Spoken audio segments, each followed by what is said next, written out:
Pray with me. God, creator, redeemer, sustainer, draw near now. Amen. Today's text gives us a fast forward into the heart-wrenching, agonizing experience of waiting through the lens of a set of famous parents as they lose sight of and then search for their 12-year-old son. 12 years old. Here's what I know about 12-year-olds. That loving gaze you once shared with them is just as often now an eye roll. The jig they continually seem to say is up. They're testing their wings as they grow just a bit uncomfortable in that cozy nest you've prepared for them, the one you'd call home. They talk back. They need deodorant. On the cusp of their teenage years, they've begun to see beyond the implied perfection of parenthood and realize we can't figure out all their problems, make it all better. And so begins the arduous road to figure out for themselves how to be, how to live. They are, in every sense of the word, becoming. This is what we know of the boy child Jesus at this point. But there is another side, the side that includes his divinity, and it is this aspect of his being that he seems to be taking steps toward. Jesus is beginning to arrive at an understanding of himself as the Son of God and his call as something he is required to fulfill. So it is this duality that frustrates his parents, very likely any adult charged with caring for him in this community. And in today's text, it's particularly the woman called Mary, his mother. The following poem perfectly encapsulates the moment and mood of our gospel reading. As Children Do by Drew Jackson. The dust from this gravel street kicked up into the air from the feet of children, as they do. As they do this on the gravel street, they kick up dust and play double dutch until evening rolls in. Evening rolls in and I can't find the child who loves to play in the gravel street and kick up the dusty trail. Up the dusty trail I travel to find him. What's gotten into him? What's he gotten into? As children do. As children do, they surprise you, their wide eyes full of wonder and curiosity. They are closer to heaven than we will ever be.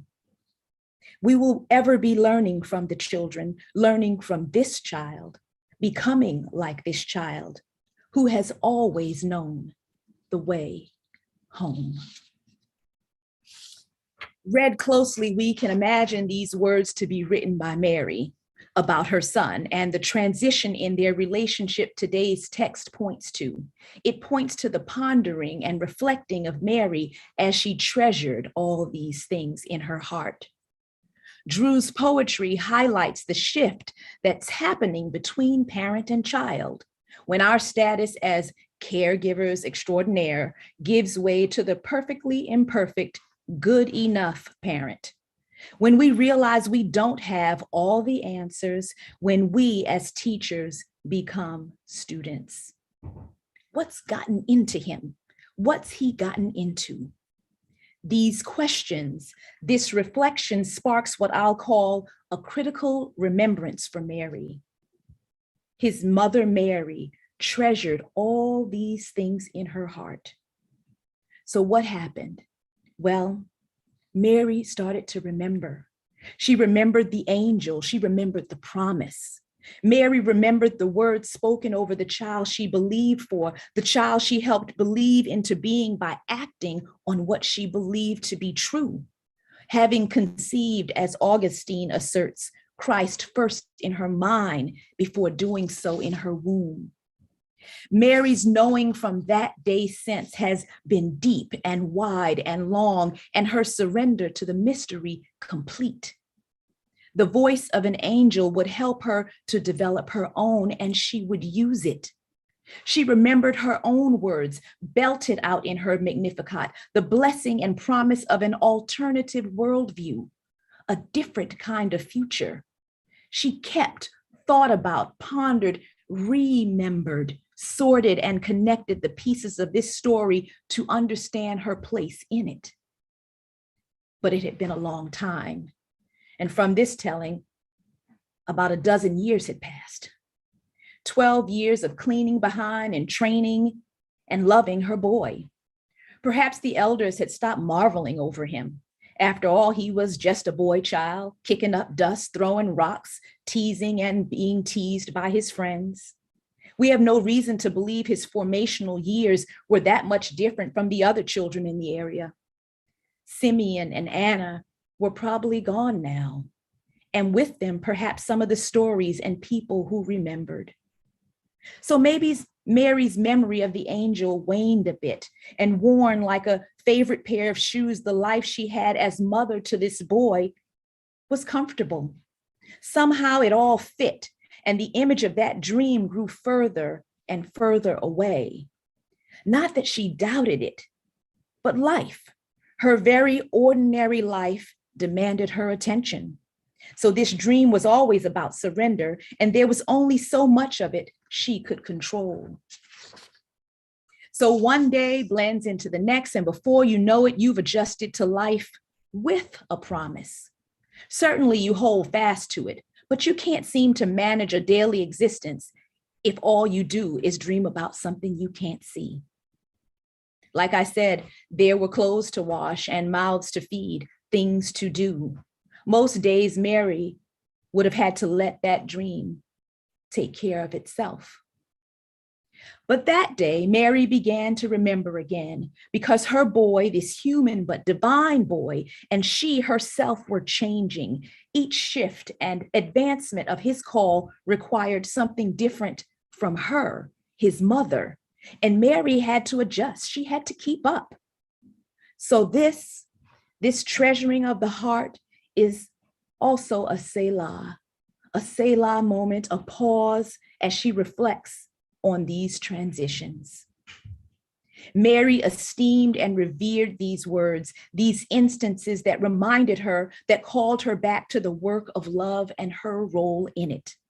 Her reflection called her back to the mission and even the dark side of her faith, the part that reminded her that the child, marked from conception as such, was not simply her own.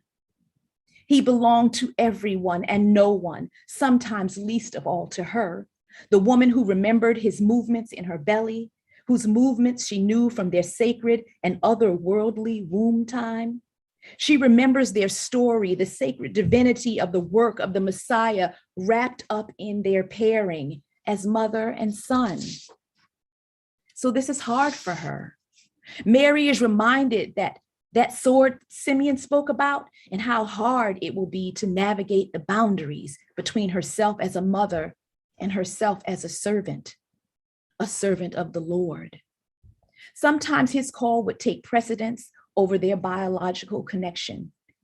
Like I said, it would be hard. But it seems most of the days and years before this particular moment, he was just a boy, and wrapped up in the glorious ordinary of life, she forgot, put it on pause to do the next thing in front of her. But today, Jesus calls us back to their story. Why were you searching for me? He asks. Where else would I be? Don't you remember? Don't you remember our beginnings? Don't you remember our story? A full 12 years had passed before she was plucked out of the regular rhythms and struggles of life and reminded again of the mandate on her son's life. But it had been 12 years.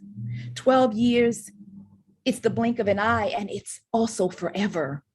To survive it, you've got to have a plan, even one that includes the temporary putting away of some things to highlight others. One that allows space to breathe and perhaps for Mary just to be.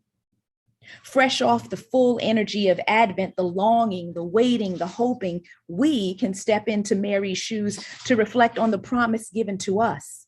the one we have to wait for, the one that comes with a cost.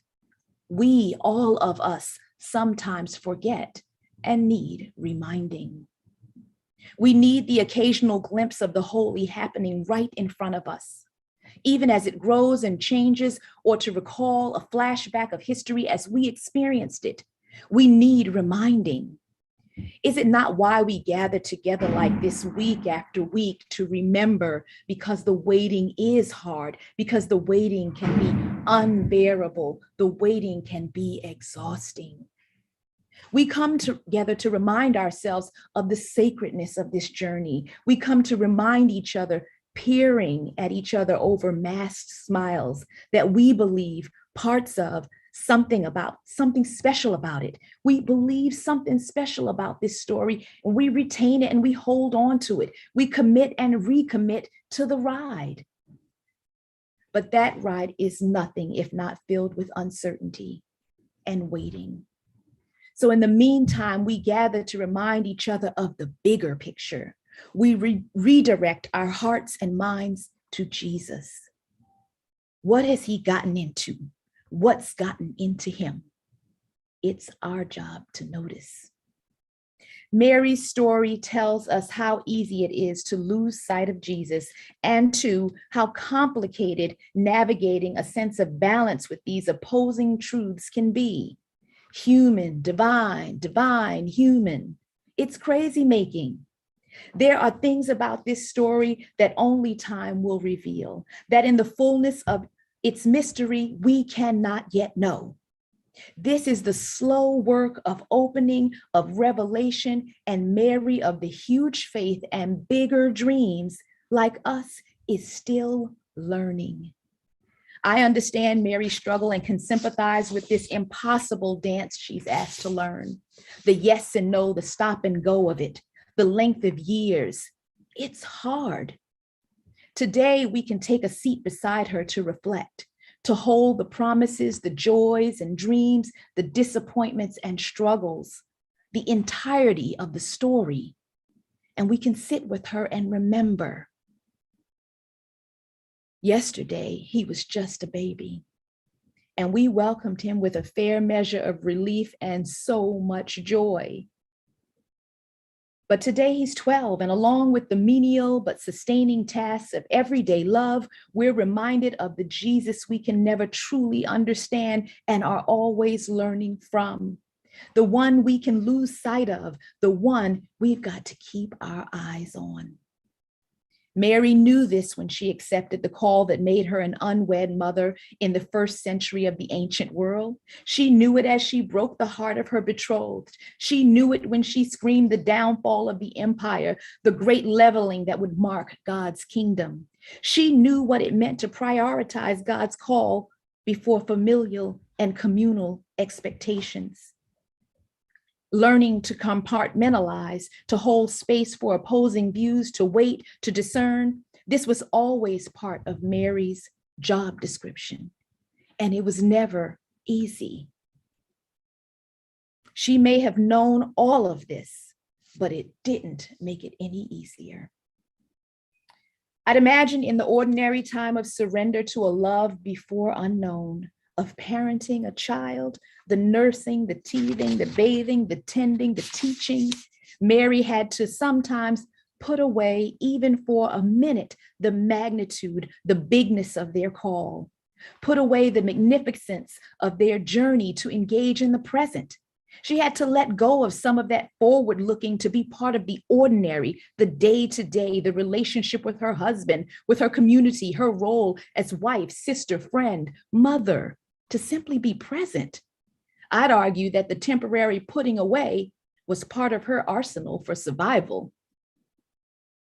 Whatever we think of Mary, we must know her as a highly intuitive and awakened young woman, possessing a sensitivity that entertains the voices of angels and prophets, the wisdom of storytellers and ancestors. She's a woman of action and words, born of all that is poured into her. And even with all of this, all the courage, all the love, ordinary life has a way of getting in the way. And we, all of us, can lose sight. This life of waiting and hoping is challenging. In real time, we're experiencing a staggering level of communal exhaustion. How long? Too long. Of late, we're all tired. Between yesterday and this morning, perhaps you've already lost a bit of the vision. And yet, we have this baby turned preteen human, still changing, still growing, and we've got to keep up. Today, he's kicking up dust in the street and finding his way to his calling, dropping knowledge in and around the temple. It happened in a flash, and it happened in 12 long years. Both can be true, and they are. Maybe today, all we're to do or feel is this tension. Stand in the space of wrestling with the truth of Jesus's humanity and divinity, and reflect on how that fact has altered our lives forever. Feel the tension of time, how quickly things can change, and then sometimes how seemingly not at all. A peculiar mother and son are growing both into and away from each other, and as with most forms of growth, there will be signs of that change. Perhaps stretch marks, scars, tears, blood. We get to watch and learn from their story. Maybe with Mary, we take a few deep breaths and ponder and treasure. Take a moment to reflect on our beginnings as believers. Treasure the truth of this complicated story and remember our choice to say yes to it. To walk the wholeness of this road with Emmanuel, God with and within us, every step of the way in this most complicated dance. Maybe we commit and recommit to growth, respond with faith to the shifts and turns in the journey, remain in conscious and fluid union with God. Maybe we connect their stories to our own growing up and into, our own waiting and changing.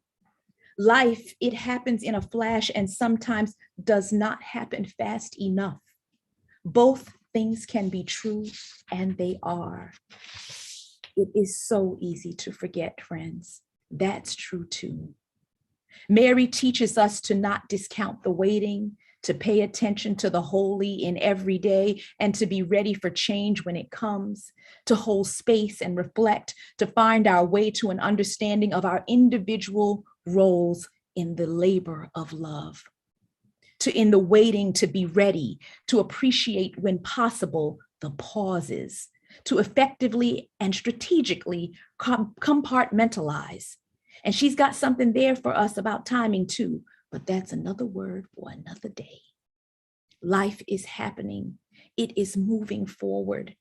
Don't discount the slow work. Don't miss the magic of this moment, because as hard as it is, there is good stuff happening. Keep your eyes on Jesus. Keep looking. Pay attention. Keep thinking. And with Mary, take that pause whenever you need to. Remember with her that the deepest part of our surrender is to the mystery. Amen.